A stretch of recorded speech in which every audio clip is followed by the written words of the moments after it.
જય દ્વારકાધીશ ને જય માતાજી મિત્રો। હવે આ વખતે આપણે છે ને જો આપણું બીજું જે આ ખેતર છે ત્યાં મારા મોટા બાપુજીના ખેતરની અંદર અમે સફેદ ઝીણી ચણી જે આવે છે, આપણે ચોલે ચણા જે સફેદ આવતો હોય મોટા હોય છે એથી નાના બીટું, અને બીટુંથી નહીં પણ નાની જે સફેદ ચણી આવે છે એ સફેદ ચણીનું અમે આ વખતે વાવેતર કરેલું છે અને 4 વીઘાની અંદર વાવેતર કર્યું છે ને એક અખતરો કર્યો છે કે કેટલુંક ઉત્પાદન થાય। ગયા વર્ષે એક ભાઈને હતા તો એની અંદર ઉત્પાદન એ ભાઈને સારામાં સારું ઉત્પાદન થયું હતું। તો હું તમને સફેદ ચણી બતાવું કે તમે એક વખત ચણા જુઓ।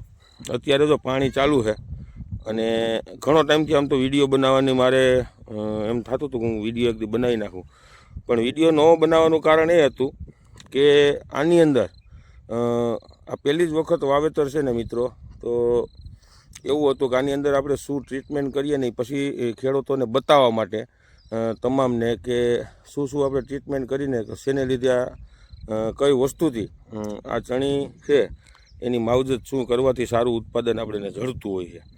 તો મિત્રો હવે ખાસ કરીને હું તમને કહું, અત્યારે તમે આની અંદર ખાલી ફ્લાવરિંગ જોઈ લો।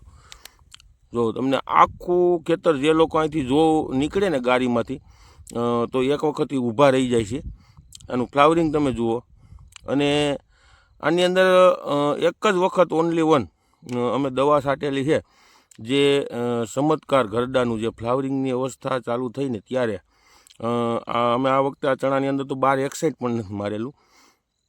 હવે ચમત્કાર અને એક ઈયળની દવા જે ઇમામેક્ટિન 5% મમરી આવે, જ્યારે શરૂઆતના ટેપમાં જ્યારે ફ્લાવરિંગ ચાલુ થતું હતું ત્યારે અમે આ 2 જ દવાનો ઉપયોગ કર્યો છે, અને અત્યારે 5મું પાણી ચાલે છે અને 70 દિવસના ચણા થયા છે। અને આમ જુઓ ને તો પોપટાનું પણ બંધારણ ઘણું બધું થવા માંડ્યું છે ધીરે ધીરે, તમે જુઓ। હવે મિત્રો ખાસ કરી કહેવાનું એ છે કે આ ચણી જો આમનામ અત્યારે જે છે એ પોઝિશનમાં જ ફ્લાવરિંગ છે એ ફ્લાવરિંગમાંથી પોપટોનું બંધારણ થઈ જાય અને દાણાનું બંધારણ પણ સારી રીતે વ્યવસ્થિત થઈ જાય તો 30 થી 35 મણ સુધીનું આનું ઉત્પાદન થઈ શકે ને એવી પોઝિશનમાં અત્યારે છે। તમે આખા ખેતરની અંદર 4 વીઘાનું વાવેતર છે।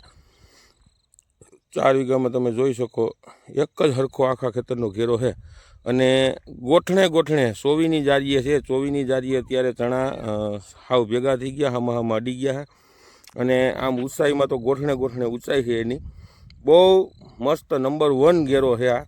અને આપણી ટ્રીટમેન્ટ માથેથી જ પાયાની ટ્રીટમેન્ટથી લઈ અત્યાર સુધી આપણી ટ્રીટમેન્ટથી જ આ વસ્તુ થઈ છે। આપણા ઓલા ખેતરના પણ તમે ચણા કદાચ જોયા છે, જો બાજુમાં અમારા 12 વીઘા જમીનમાંથી 8 વીઘાની તુવેર છે, 12.5 વીઘા જમીન છે, 8 વીઘા 8.5 વીઘાની તુવેર છે, અને બાકી 4 વીઘાના પડામાં ચણા। તો હવે ઘણા મિત્રો કહેતા હોય છે કે